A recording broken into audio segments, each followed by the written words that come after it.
from twitch.tv/2MB Studios. Good evening, everyone. Good evening, humans of Earth. You've just heard my favorite song, which means it's time to play our game show. That sounds right. That Sounds Right is the trivia game show where you get no points for being right. You only get points for sounding right. And with me here, as always, is my co-host and best friend, Will Actually. Will! Misinformation. 2MB Studios. Hello. Hello. Blessings of the truth upon you. Thank Truth you. and sounding right. Yes. Thank you. Thank you. You're welcome. So glad to be here as always. You seem extra confident tonight. I have to say it. You seem like we're really going to hear the truth. Oh, we are going to hear the truth because I believe in you. I realize that you woke up today wanting the truth too. So it's all going to work out. Wow. That, I got to say, I woke up today and all I wanted was the truth. Yes. Hot dog. But this is the show, Will, where people don't get points for the truth.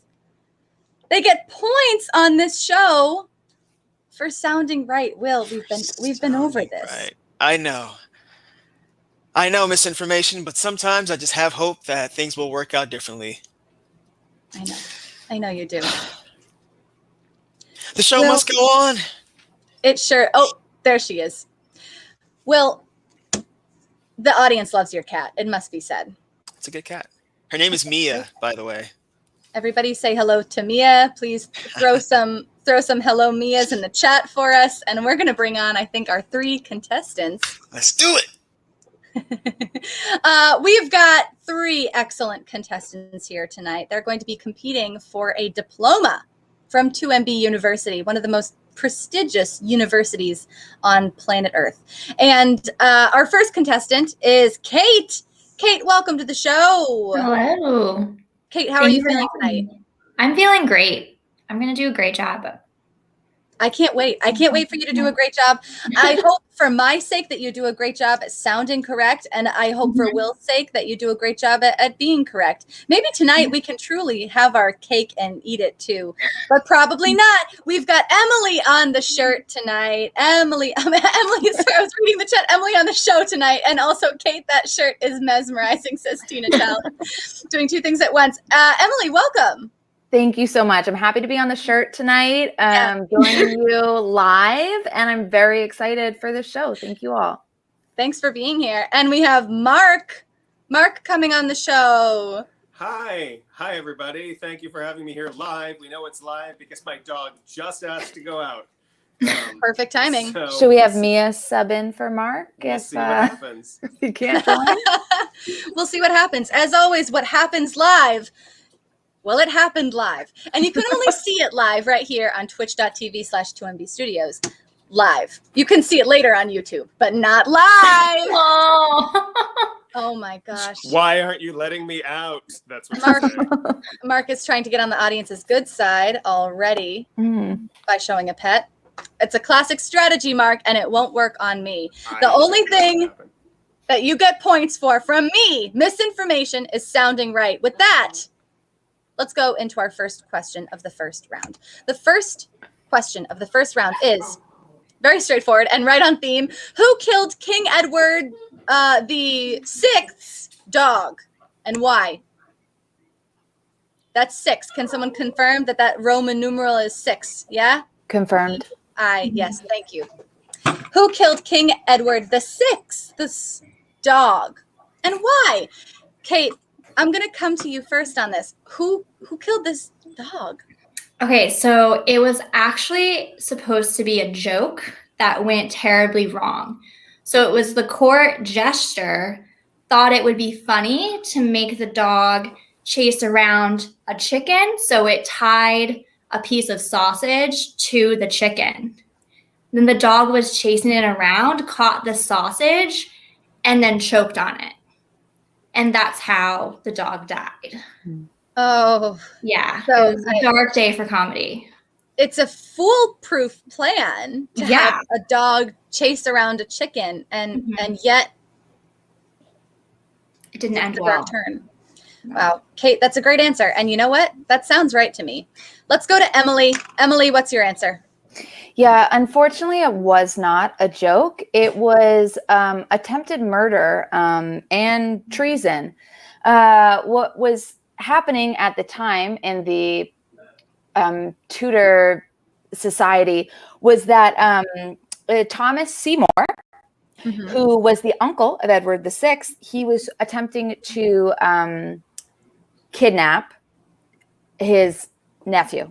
And when he tried to break in, the nephew's dog, Edward VI's dog, was like, no, no, no, don't come in. Thomas got really freaked out, didn't know the dog was there, shot the dog. And that was what happened. Oh my gosh. Yeah. So it was Thomas Seymour was the name? Yes, that's the brother of Jane Seymour, the third wife of King Henry VI. Wow. Okay, The famous Emily, one. you're throwing out a lot of names and a lot of details, and I gotta say that bodes well for you on this show. Names, details, specific dates, these things make me think that you could be right. Well, I watched the other Boleyn Girl, so I learned a lot. Okay, and personal background. Emily, you're checking all my boxes, but let's hear Mark's answer first. Mark, who killed this dog? So I actually know this one. So this was actually, the dog was killed by King Edward VI's father, King Edward V. And the reason why it was killed was because Edward VI was not actually expressing any interest in getting married, because all of his affection was going to this dog. And so when the king was getting older, they needed to actually sort of make sure that the line of succession would continue unbroken.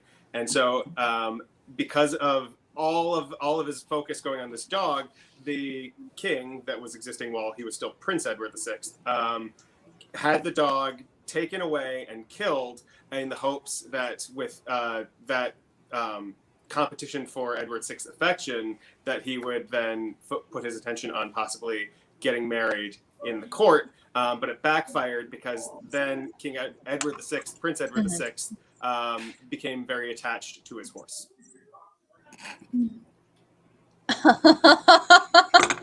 So did King Edward VI, did he have kids, or did he love his horse too much forever then? Well, he eventually did, because he actually found he found a horse girl, if you will. They actually, in looking to get the horse bred as well, sort of to breed the horse, he found a German princess who had a good horse, and it happened that it turned out to be two good matches in one. Wow, that's great news.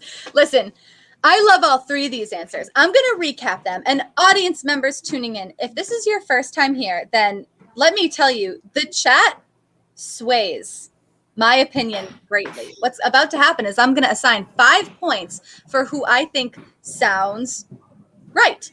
All three of these answers to me are sounding pretty right. So I'm really looking to hear what the audience thinks about this. But let me recap the answers. Kate's answer is there was a jester in the court who tied a sausage to a chicken, and the dog chased it, got too excited, choked on the sausage, dead. Emily's answer is there was an uncle of the king who was going to kidnap the nephew, came in, got startled by the dog, killed it, dead. Mark's answer is that the dad of King Edward VI wanted King Edward VI to have children. King Edward VI loved the dog too much. Edward V killed the dog, dead. It could have been anybody's answer. Tina Talon is going with Kate in the chat. And I have to say, that's the answer I'm leaning towards as well. Partially because I think it's the funniest answer, although arguably all of them have some hijinks involved. But I have to say, Mark's answer and Emily's answer both had a lot of details. I love those saucy details. Tina Talon is asking what year this happened. I have to be honest, I have no idea when King Edward VI was alive and loving his dog. Emily, what year is it? I would like to say I answered that question. I said in the Tudor times. So it was in the Tudor times. In the time of the Tudor reign, year right. Unnecessary. We all know when the Tudor times were. If you know, you know. If you know about the Tudor times. Mhm. Listen, I'm gonna go with the audience on this one. I'm gonna side with Tina Talon in the chat. I'm gonna go with Kate. Give 5 points to Kate's answer for the dog choked on a sausage tied to a chicken in court, dead. That's what happened to King Edward VI dog. Well, actually, here, that is incorrect. Starting off the show, 0 for 1. It was Emily. It was Emily. Wow. Good old chat, uncle shot the Cocker Spaniel. wow. Chat really had me doubting you, Emily. Mm. They were trying to poke holes in your story about the Tudor times. It was so true. It was so true, though. Wow. So Emily gave a correct answer. Emily's getting no points for that. Kate gave an answer that the dog choked on the sausage, and it sounded right to me. So Kate's walking away from that question with 5 points. Let's move on to the next one. The next question is, here we go. Sham the Sham and the Pharaoh's woolly bully. Okay. Well, as I read this, can you throw this one in the banner? Because Yeah. there's a lot here. Okay, here we go. Again, Sham the Sham and the Pharaoh's woolly bully, Faith Hill's Breathe, and Lifehouse's Hanging by a Moment by Lifehouse are the only 3 songs that have accomplished what achievement? Okay, so basically what you just heard me say, Woolly Bully, Breathe, and Hanging by a Moment, these are 3 songs. Mm-hmm. In fact, they're the only 3 songs that have accomplished what? That's the question. What have these 3 songs accomplished? I'm going to Emily first on this one. Emily, what have these 3 songs accomplished? Mm-hmm. Yeah, for each of those 3 songs, it was an accomplishment for the song as well as an accomplishment for the band / artist in Faith Hill's circumstances. So each of those 3 artists, they were crossover artists, and those songs is what allowed them to cross over from Christian rock into pop. So if you remember Lifehouse, Faith Hill, Sham and Sham, as I call them, they were all started out as Christian artists. It's a little bit easier for them to get into the industry that way because there's less groups. It can just be sort of entry, sort of like Katy Perry, if you all remember that. Yeah. And so those songs actually became their first hits on the pop charts. So moving them from the Christian rock charts to the pop charts. Okay, so these are the only 3 songs to have accomplished. The artist was Christian rock, and then they were a pop song, but it was a chart-topping pop song right off the bat. Only 3 that happened with. Absolutely. Okay. All right, Emily, we've heard your answer. That had a lot of good details. Once again, specificity, folks. I'm a sucker for it. Let's go to Mark. Mark, what's your answer? What are these 3 songs accomplished? So I actually know the answer to this one. So Are you gonna say that every time, Mark? Just to really set us up. I actually know the answer to that one too.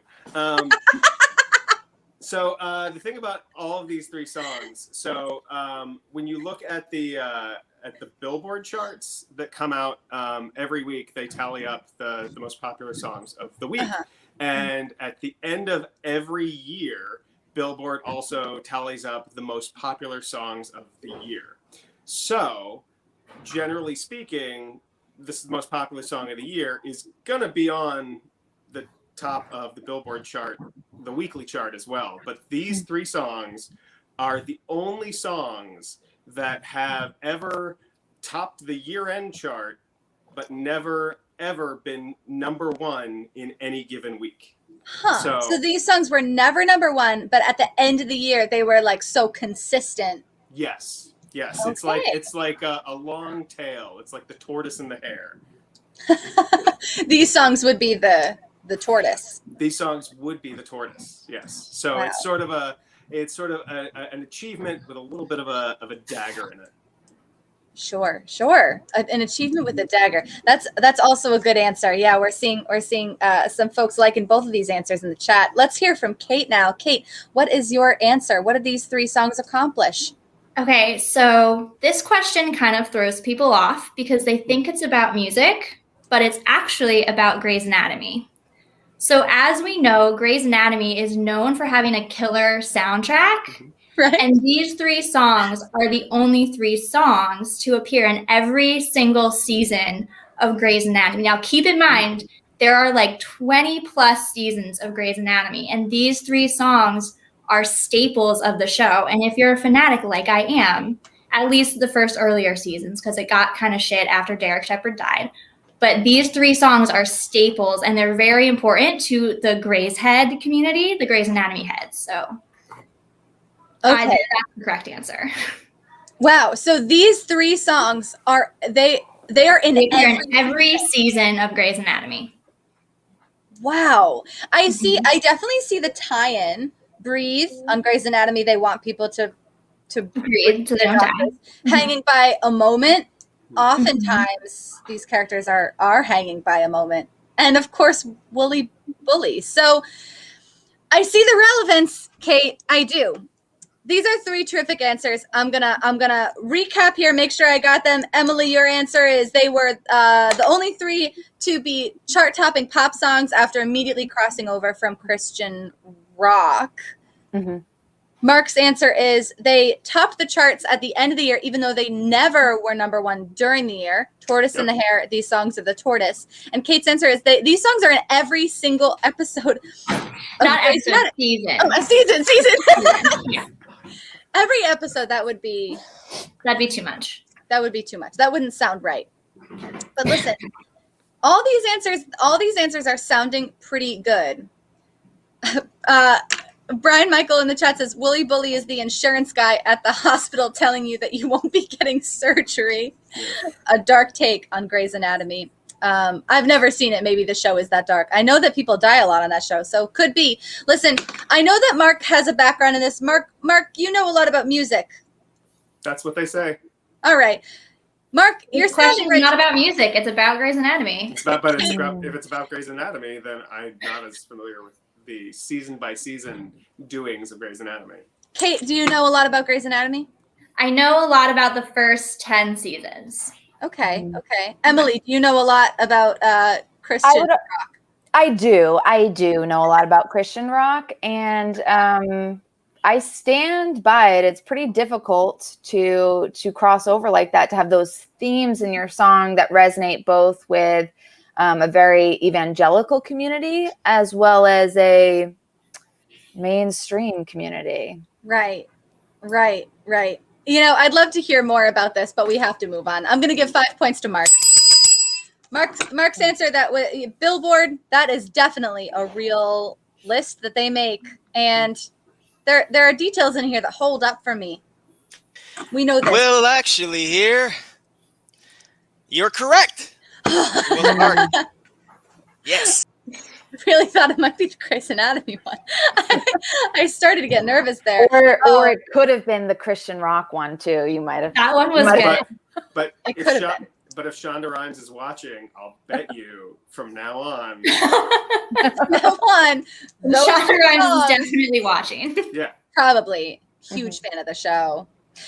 Well, that was a great round for you, Mark. You got 5 points, and that was a great round for Will, actually, because the answer that sounded right turned out to be right, which is something I personally don't care for, but it's something that Will actually really cherishes. So thank you for that, Mark. Sorry to have been involved in that.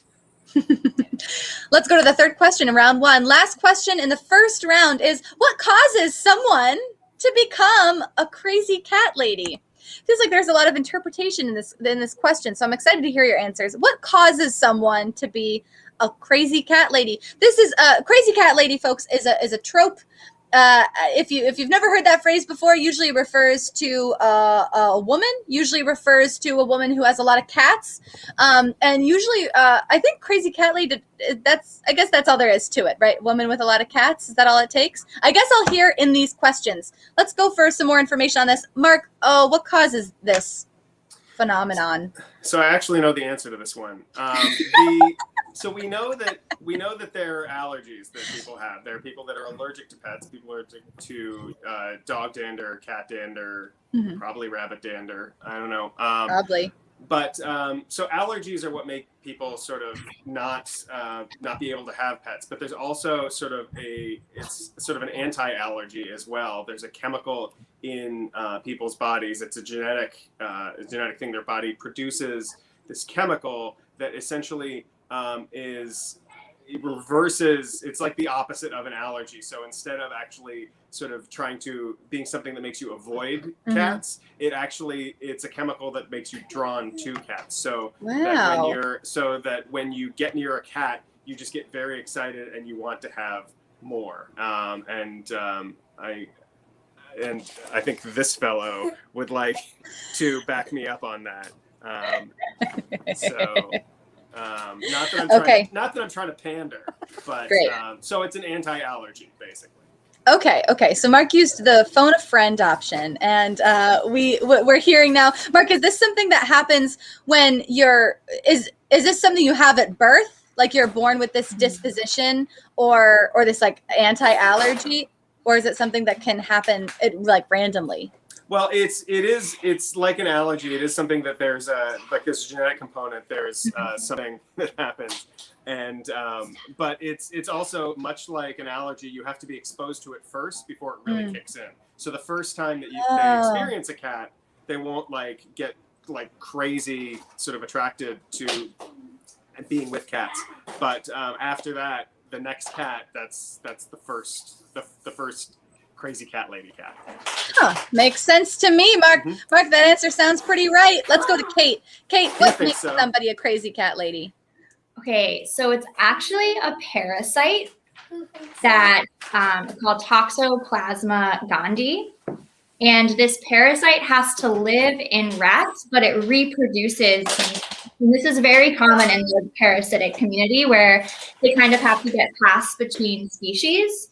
So what the parasite does is when it's in a rat, it goes into the rat brain and it makes the rat want to be around like cat urine and dander to make the rat more likely to be eaten by a cat. So then the cat eats the rat and the cat gets the toxoplasm. So what happens is this toxin, this parasite, can move from cats into humans. So if you grow up with cats and you have a lot of cats in your house, you're likely going to come into contact with this parasite. And what this parasite does is it also, to a lesser degree, makes humans want to be around cats. Okay, hold on. So, Kate, let me hold on. So this is something that's in a rat, and a cat eats the rat and gets the parasite, and then gives it to the So then this rat parasite is coming for us and making us want these cats? Yes. Oh, Kate. I don't like to hear about it. Listen, it could be right, but at what cost? Okay, I have to we all have to sit with that, but let's hear Emily's answer first. Emily, what's your answer? The reason that crazy cat ladies, what causes them is actually the patriarchy. And by that, I mean that the term crazy cat lady has been coined by this group of influential men in order to try to keep down independent women. So when we think about your stereotypical crazy cat lady, it might be someone who lives alone, maybe doesn't go out, spend a lot of money often. They're happy to stay home and not boost the economy because they're content to stay at home with their cats. And so this was discovered around 1971 to be dangerous in terms of kind of toppling the systems that have been put in place.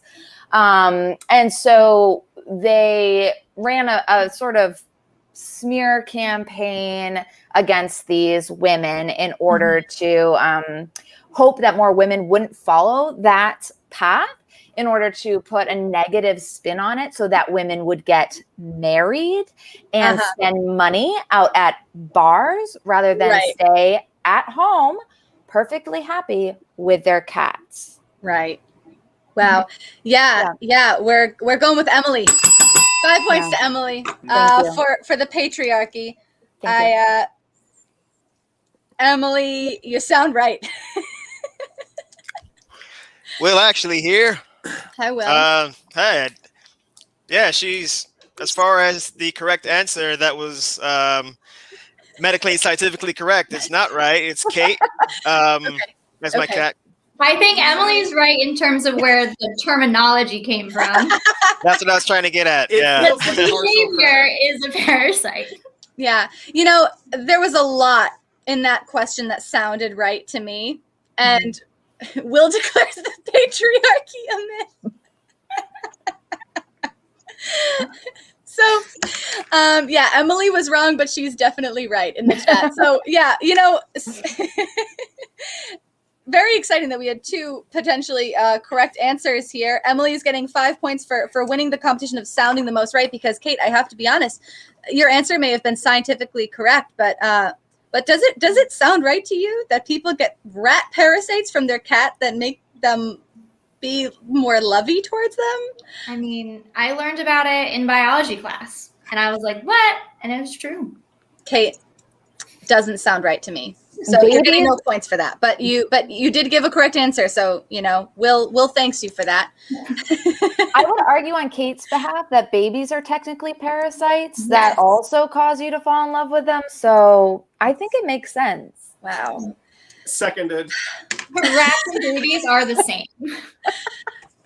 You were hearing a lot of similarities. I'm learning a lot on this show. I have to say, this show, for those of you who don't know, has Emily gets a comedy point, not a show point, Emily. So you don't, that's just a comedy point. It's just for free. You can just keep that for yourself. But this show does have an educational tag, everybody. So when people learn things, that's 2MB Studios keeping our word here. So we like to see that. We're learning a lot.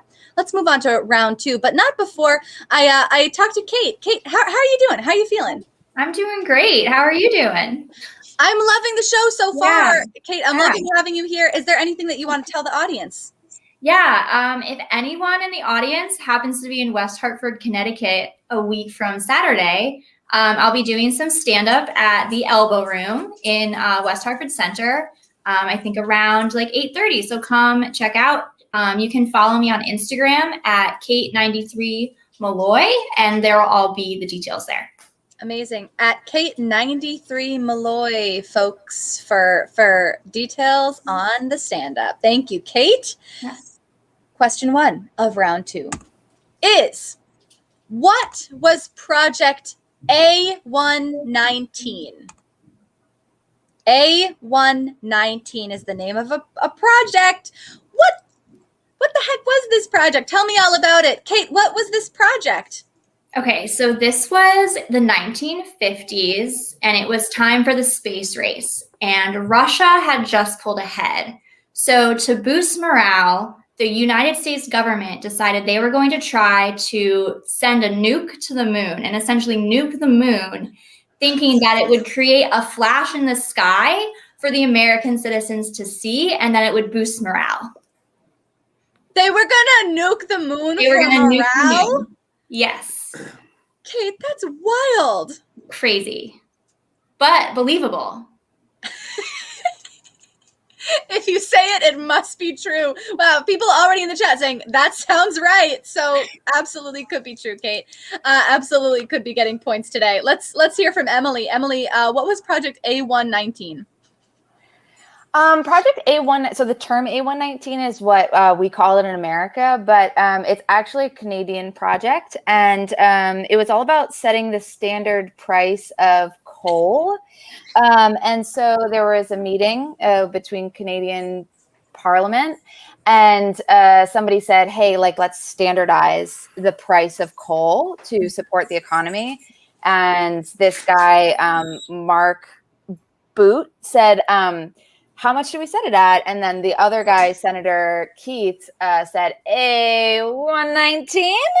And they were like, yes, we will set it at 119 Canadian dollars. And so in the US, we just adopted that, but we don't say the word A. So we named it A as an alpha 119. And that's the price of coal. And that is the price of coal. How much coal does that go for? About a boot full. Sort of the standard amount. Yeah, Standard. a boot. Full. A boot of coal. Mhm. About a boot from About Canada. a boot. Yeah. Great. Emily, could be true. Could be true. It could be. I don't know a lot about the price of coal, but it could be 119 Canadian dollars. Yeah. Mark, what's your answer? So I actually know the answer to this one. So the thing about music, if you know sort of the science of music, is that all of the notes of the scale, every note has its own vibration. It's vibrations per second, hertz, is what determines what a note is. And for years, the standard for the note of A, sort of the A below middle C, was 128 cycles per second. So something vibrates 128 times per second, and that is what makes the note A.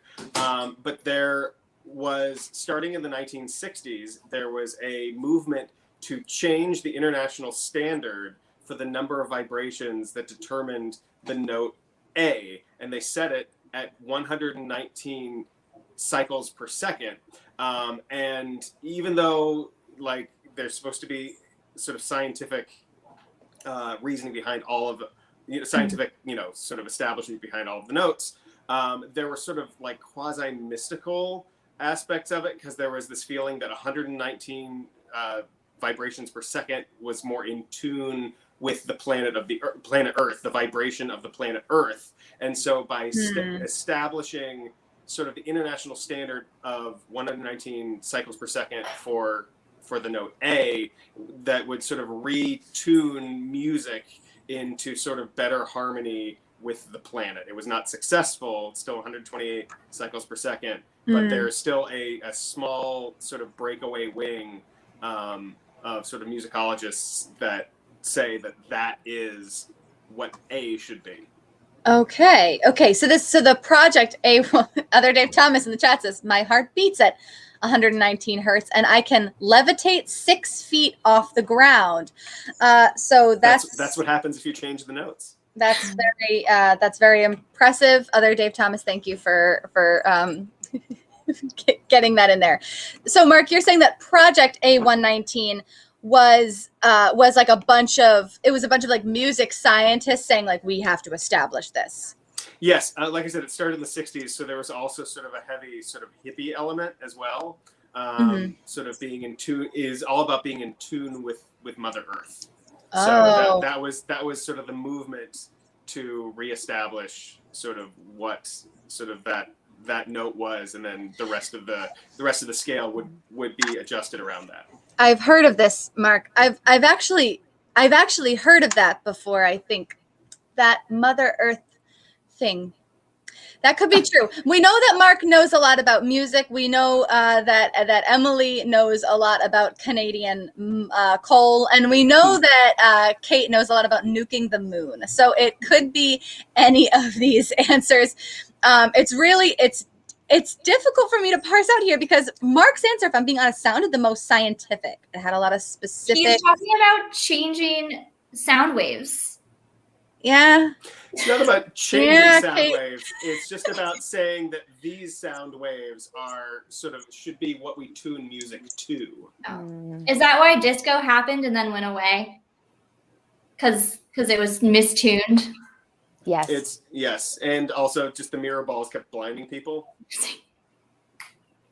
Right. For safety.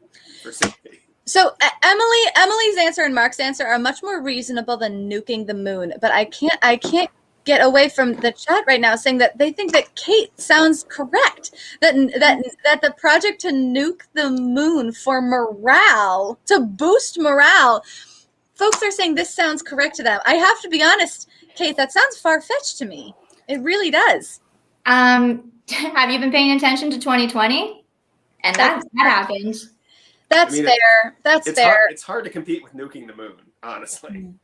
Yeah. All right. I'm gonna go. I'm gonna go with Kate on this. Yeah. I'll go with the chat because everyone seems very, very And plus, this is a very flashy answer. If Kate did not read this somewhere, why would Kate be like, the first place Kate's mind goes to is nuking the moon? I would be like, Kate, come on. It has to be true. Why would Kate just bring that up out of nowhere? The moon, such a wholesome icon of our land. Let's go. That's 5 points to Kate for the government wanting to nuke the moon for morale. Will actually here, and that is correct. Wow. Do some testing on the moon, boost morale. Absolutely wild. I feel better. That is a wild answer, and I can't believe it's true, but I have to say I'm a little relieved. Not because being right means anything on this show, but I'm relieved because if that was the answer I picked, and then Will came back on screen and said to me, misinformation, the United States never tried to nuke the moon, you muffin bag, I would have a hard time recovering from that, I think. So, Kate, thank you for bringing that absolutely unbelievable answer that the audience really thought sounded right. Congratulations on that 5 points. Question 2 is, what is the age difference between Dick Van Dyke and his current wife, and how did they meet? We all love Dick Van Dyke, a beloved movie star and performer, showman, and he's got a current wife. How did they meet? This wife and Dick Van Dyke. Let's go to Emily first. Emily, what's the age difference and how did they meet? The age difference is significant. Dick Van Dyke is rather old. He's in his 90s. And when that happens, you tend to outlive some of your wives. And so Dick Van Dyke kind of vowed that he didn't want to do that again. So he decided to marry a younger woman. Okay. His wife is 46 years younger than him. Wow. And yes, and they met. She huge fan of Dick Van Dyke as a child. She was doing his makeup at the SAG Awards and they met. Oh, and that's how they met. That's a meet cute story that she was doing his makeup. Yeah, then they got married. He needed a lot of makeup because he's in his 90s. So they were there for a while and they talked about Chitty Chitty Bang Bang. That's sweet. Which he starred in. Right. Yeah. We all love, we remember Chitty Chitty Bang Bang. They stole the children, the car flew. Pretty scary stuff. Mm-hmm. Great. Emily, you're getting mixed reactions in the chat. A lot of people backing up saying this is right. Some people saying that you are lying. So we'll see. Who said that? Could you send me their contact information? Mixed reaction. There it is. Mixed reaction from the chat. But we'll see. Mark, let's get your answer. So I actually know the answer to this question. The age difference between Dick Van Dyke and his current wife is 2 years. It's nothing sort of to write home about, and except for the fact that she's actually 2 years older than he is. Wow. And they met in pre-production for Mary Poppins because she was actually his accent coach for the Cockney accent. That's right. That he was just trying so hard to nail. And they ended up, he never quite got it. If you've ever seen Mary Poppins, and I have a 6-year-old. Valiant effort. I've seen it many times in the last 6 years. He doesn't quite get it. And because of the fact that he couldn't quite nail that accent, they spent long nights trying to just get him into the mindset and the vocal sort of area for Bert. Right. And the time that they spent together was more like it was kind of like time in the trenches, and they just developed a bond and they fell in love, and they've been married ever since 1964. Wow, Mark, it's a great answer. You have the personal experience. It's a beautiful love story. Yeah. I love the idea that Dick Van Dyke is just this wholesome character that's married to a woman that is right around his own age, and also you have the perfect experience of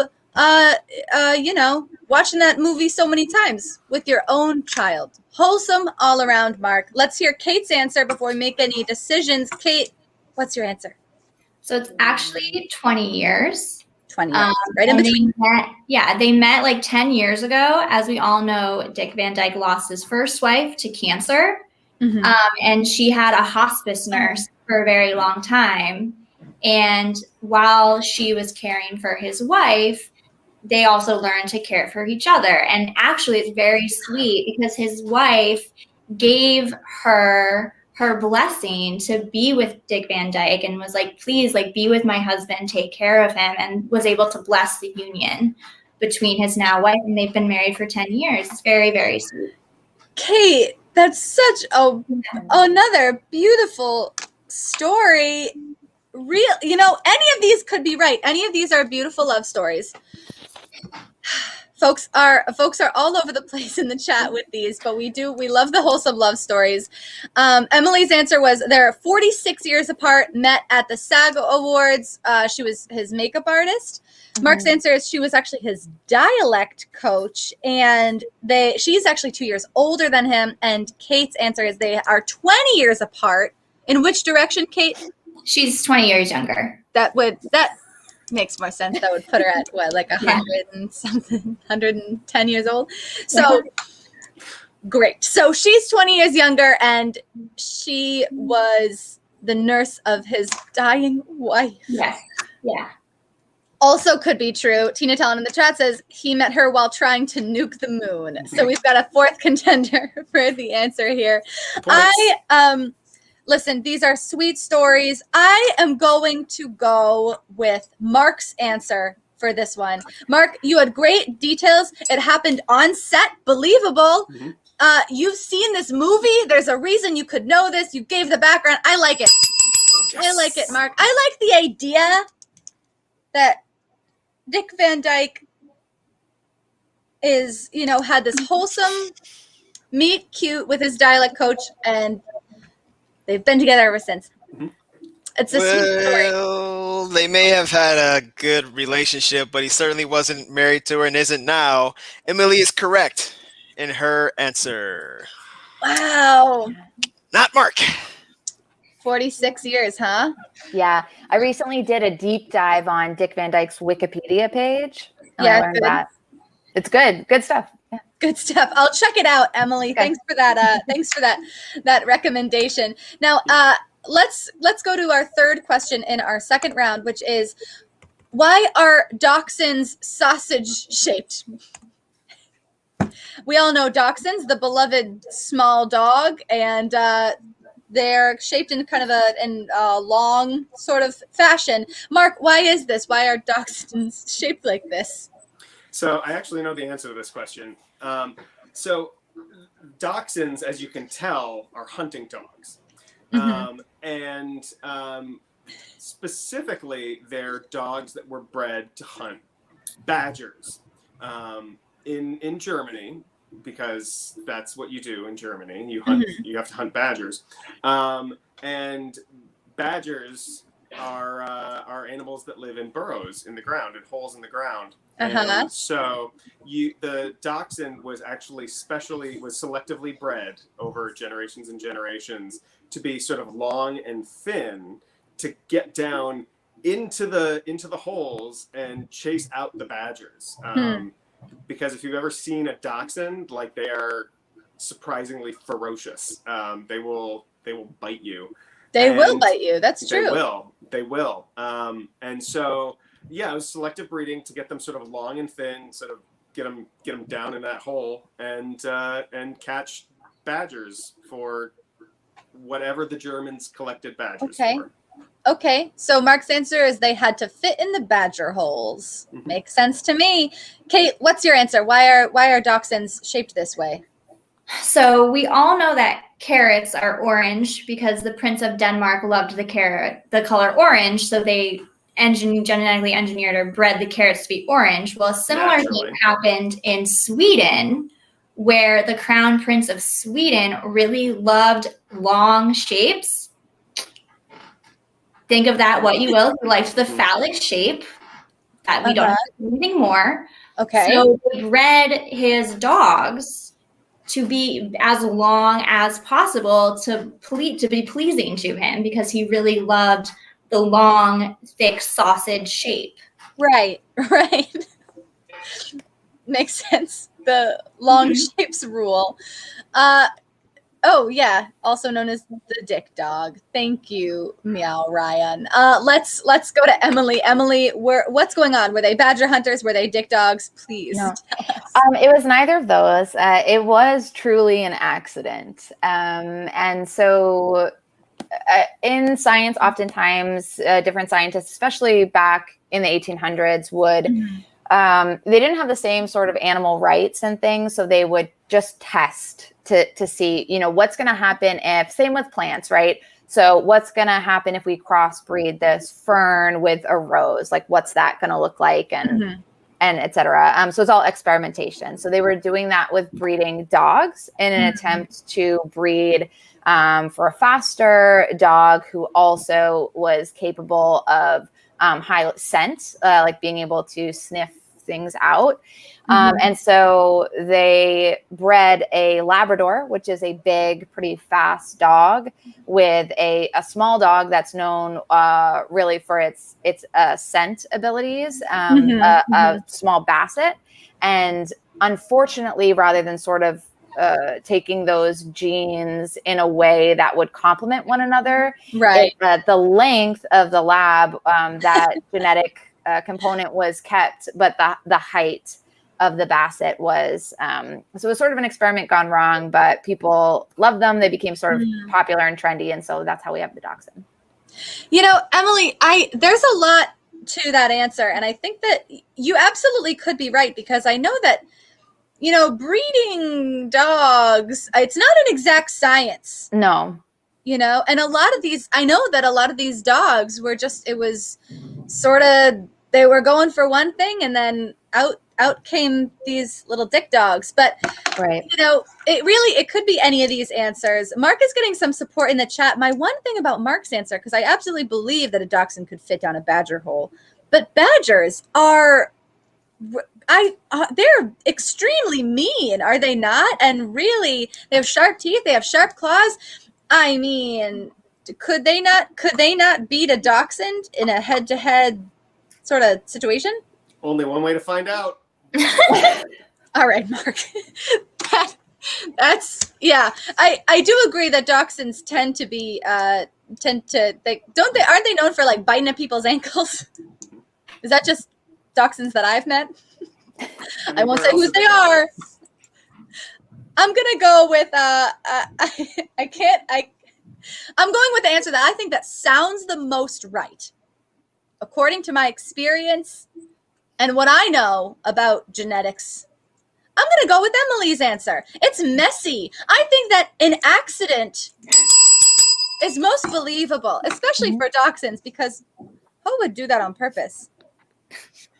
Well, actually, here, that is incorrect. It was Mark.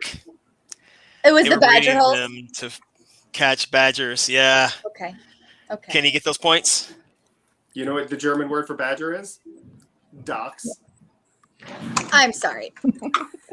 Mark, Will, come back. Did you just ask me to give Mark points for an answer that did not sound right to me? I did, yes, because he was actually correct. And I feel like in this instance, he was the most correct. And to me, it sounded right. So I think you should get those 5 points. Oh, you thought it sounded right, Will.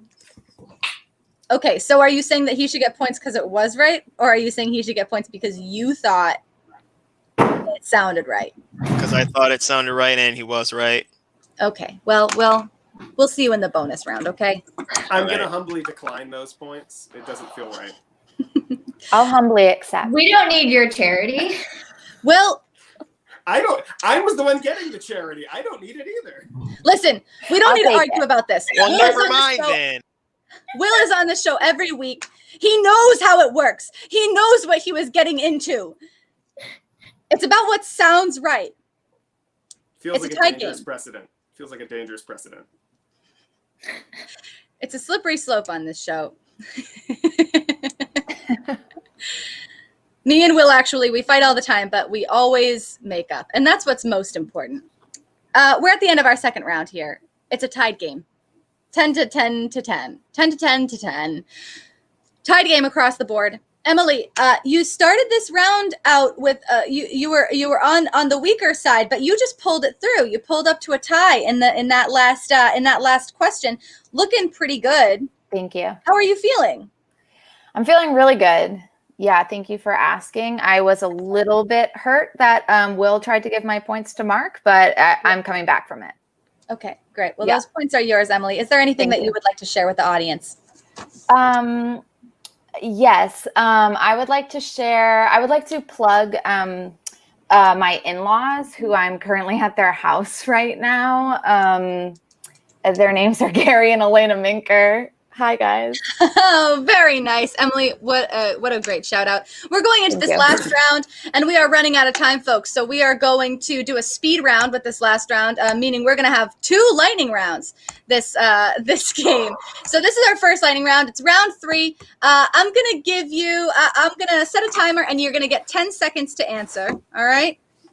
We haven't done a timer in a while. We'd like to do a little gagging on this last round here. So our gag this week is going to be a 10-second timer. And the first question of round 3 is, what unusual feature distinguishes the Humboldt River in north central Nevada? The quicker your answer, the more it'll sound right. You've got 10 seconds on the clock. Kate, what unusual feature distinguishes this river? There's a nude statue of a sea witch in the middle of it. A nude statue of a sea witch. Kate, it took you 5 seconds, and it was a beautiful answer. Emily, what unusual feature? River Peninsula. Oh, it's a river peninsula. Emily, very There's straightforward. a peninsula in the river. There's a peninsula in the river. How unusual is that? Mark, 10 seconds. What unusual feature does this river have? The Humboldt River. Go ahead. Instead of emptying into another river, a lake, or an ocean, it just sort of stops. It just stops. Where does it go? Oh, the time is up. We'll never know. We'll never know where the river goes. So Mark is the end of the river disappears. Emily's answer is there's a peninsula, which is a river word. So we have that going for us. And Kate's answer is there's a nude statue of a sea witch. Listen, I'm going to go with the answer that sounds right here. Let's go with Emily. Emily's answer is it's a peninsula. That's an unusual feature of a river. Will. And she's robbing Mark of points again. Yes. Mark was correct on that one. Mark was in last place for me on that one. That river just stops. It does not empty. Don't even think about it. It just stops. It goes right to the center of the earth, according to other Dave Thomas, who is a 2-time winner on this show, so it could be true. Let's go with question 2. You've got 10 seconds once again. Which 4 countries border the nation? Oh, okay. All right. Forget the timer. You've got 4 countries. That's all you get to say. What 4 countries border the nation of Azerbaijan? Yeah, say the name of it too for me. Give me that pronunciation. Azerbaijan, perhaps. Emily, 4 countries. Let's name them. The 4 countries that border Azerbaijan are Georgia, Russia, Iran, and Armenia. Great answer. Those all seem near to each other. Mark, what 4 countries? India, Gondor, Humboldt, and Azerbaijan again. And Azerbaijan borders itself. Could be true. Kate, what are the 4 countries? It's Turkey, Jordan, the Czech Republic, and India. Yeah, Kate, that sounds right. Let's go with that. That all those were countries for sure. Yeah, okay. No, it was Emily. Oh, Emily was correct on that one. No way. It was Emily. Emily, you seemed like you weren't sure for a second there, but I guess you really I had got to it. think about it. Last question in the 3rd round. Where does the name Bonobo come from? Okay, where does the name Bonobo come from? We're going back to our timer here. You've got 10 seconds to tell me. Mark, where does the name Bonobo come from? China. Okay. Kate, where does the name Bonobo come from? It was a misspelling on a shipping crate that got sent back to the United States. It was supposed to be Bonobo, and they changed it to Bonobo. They thought it was a species, but it was actually a city. I thought it was a species. It's actually a city. Kate, that's a good answer. Emily, what's your answer? Where's the name Bonobo come from? Bonobo is a type of monkey that it has a hard time fitting into clothes, and that's why the company Bonobos decided that they would do that, all the individual sizing for people. Oh, is a name a company, all the individual sizing. They have extra long arms, bonobos. Listen, I liked Kate's answer. Let's go with Kate. Kate, on that one, Bonolo, it was the name of the city, but it was actually the name, they thought it was the name of the species. This all makes sense to me. And it's correct. Well done. Yeah! Nailed it on the last one. Folks, line them up. Bonus round. Chat, if it's your first time here.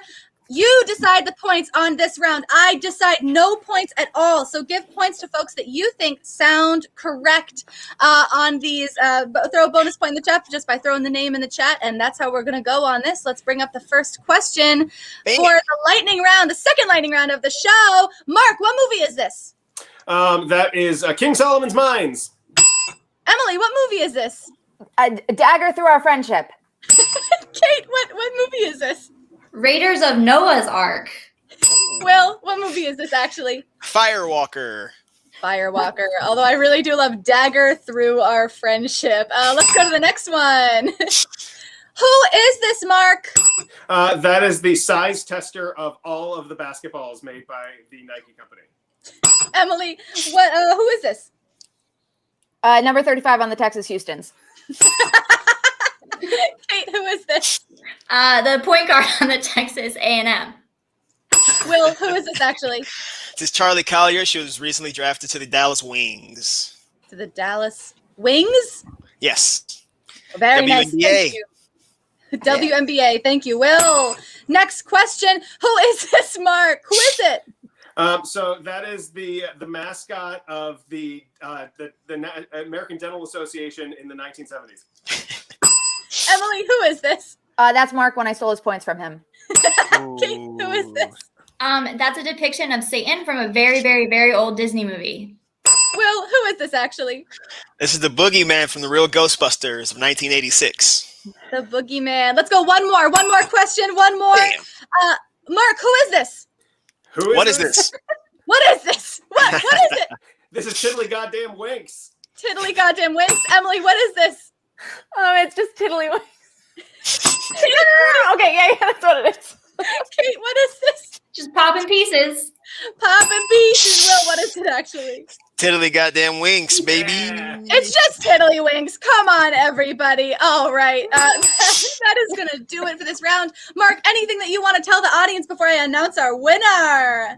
Yes, I would like to plug the Go-Go's, who were just inducted just announced they're going to be inducted into the Rock and Roll Hall of Fame only 15 years after they were first eligible. 15 years after they were first eligible.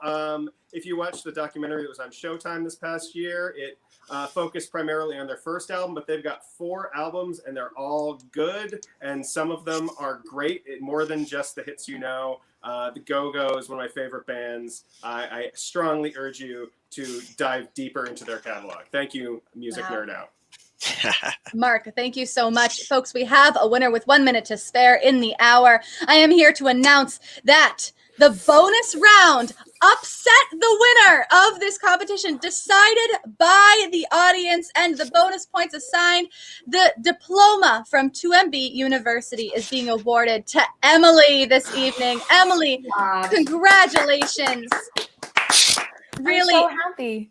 You won by 1 point, Emily. You pulled it out. It was Tiddlywinks, wasn't it? That one. Tiddlywinks that did it for you. Congratulations, Emily. Thank you so much, Mark and Kate, for joining. Will, thank you, as always, for everything you do. Thank you, 2MB Studios. Thank you, audience members, for joining us. We'll see you next week. Good night. Bye.